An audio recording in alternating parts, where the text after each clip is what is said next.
This flow is designed for tailbone pain, so that's usually pain that's felt really low in your spine, like into your butt cheeks. So we're gonna start with just a few exercises to really open up that area. This hip hinge, you're keeping your knees relatively straight. You can have a slight bend in the knees, but really you're just trying to push your butt back and open up your glutes as you hinge forward, and then slightly engage glutes as you come up. You don't really need to forcefully squeeze them on the way up, but you should feel them working to lift you back up. And then really letting them spread as you hinge forward. This is what it looks like from the front. Your hands can do whatever they want. I like to put them on my hips. So focus on your breathing. We've got one more here. Good. We're gonna move to hands and knees. And you're gonna get into this groin stretch. So you're just leaning back as far as comfortable. So you're feeling a stretch along your inner thigh. If you feel a really good stretch just here, you don't need to add the rock back. The idea here is you're rocking or shifting your hips towards your heel, really letting that inner thigh, but also your buttocks relax, pelvic floor relax as you shift your weight back. Really breathe in to that inner thigh and that pelvic floor with this one. Feel everything melt and lengthen.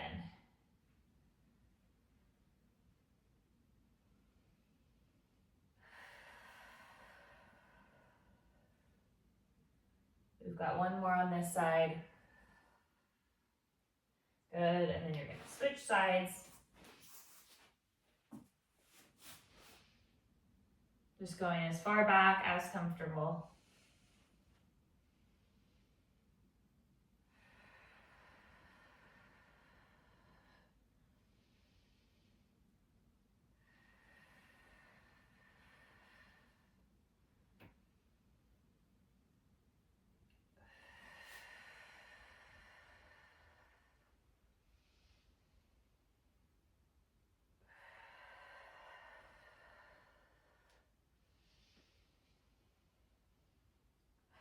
Really feeling that inner thigh and those glutes relax. Good.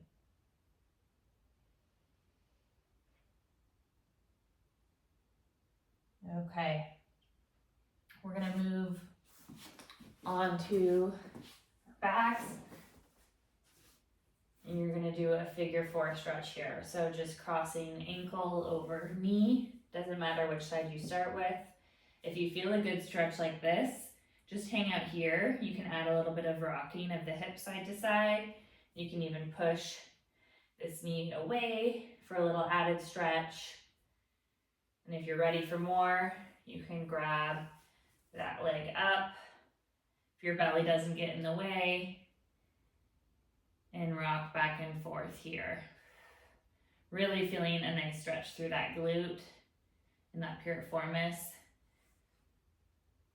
The tailbone connects to the pelvic floor and some deep hip muscles, so really stretching all the muscles around the tailbone and those attachment sites will help reduce pain in that area, because usually it's related to tension in one or several of those muscles pulling on the tailbone. If you're just not finding a good glute stretch here, you can always do this same stretch and seated, like sitting on a chair, one leg down, the other in this same figure 4 position. And then you can always lean forward for a little added stretch. You could even do it in long sitting like this, it's just not as comfortable.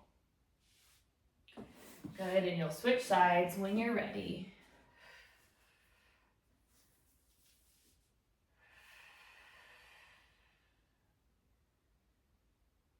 This one always feels so good to me.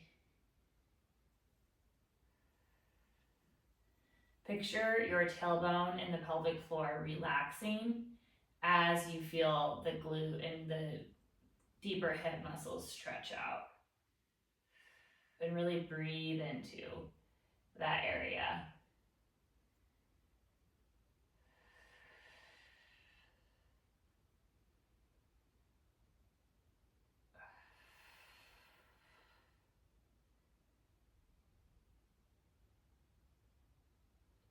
So another option here is a kind of modified pigeon pose. So your front leg is somewhat at an angle, and then you're leaning back into that stretch. You don't even have to lower down if you feel a good stretch up here, but you can. You can see I'm pretty tight. So this is like a more advanced hip opener, but sometimes feels better with pregnancy. So whatever variation, hold that stretch just a few more seconds or until you feel those muscles letting go. Just kind of rocking in and out of it. And then you're gonna sit on up. And we're gonna find a child's pose here. So feet in, knees wide, rock your buttocks back on your heels.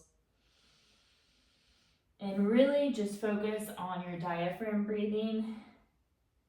So as you inhale, expand your belly, let pelvic floor lengthen and relax. Exhale all the air out. And then on your inhale, again, direct your air through your ribs, down into your tailbone and your pelvic floor. Feel your butt cheeks spread apart and open up as you breathe.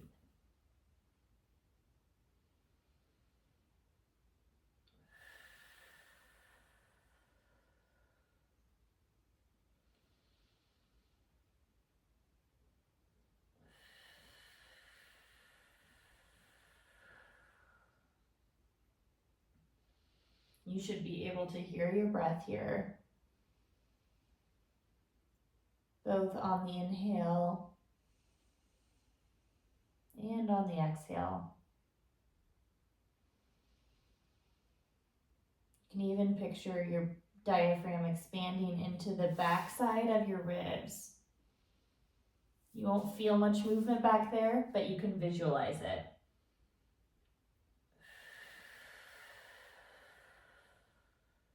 We've got one more breath here. And then fully exhale all your air out. Good. So this last stretch is optional. If you have a tennis ball, just pause the video and go grab one. You could also use like a lacrosse ball or a massage ball, just any sort of ball about this size. You can start against the wall. So really the idea is we're just gonna apply some deep sustained pressure to the glute muscles or that fleshy part just on the either side of the tailbone. So if your tailbone, you're really getting a good view of my backside here. If your tailbone is here just at the very, very tip of your spine, running in between your butt cheeks, you're wanting to massage out or loosen the muscles just on either side of the tailbone. So you're not directly on the bony part, that would be uncomfortable, but on the fleshy part. And you can kind of move the tennis ball around until you find a spot that feels especially tight or tender. But this is how to look. You're just leaning into the wall and kind of moving that tennis ball around until you find a tight spot. And then you're just gonna hold it there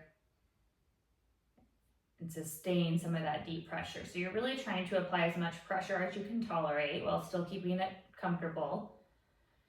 And really just breathe into that stretch.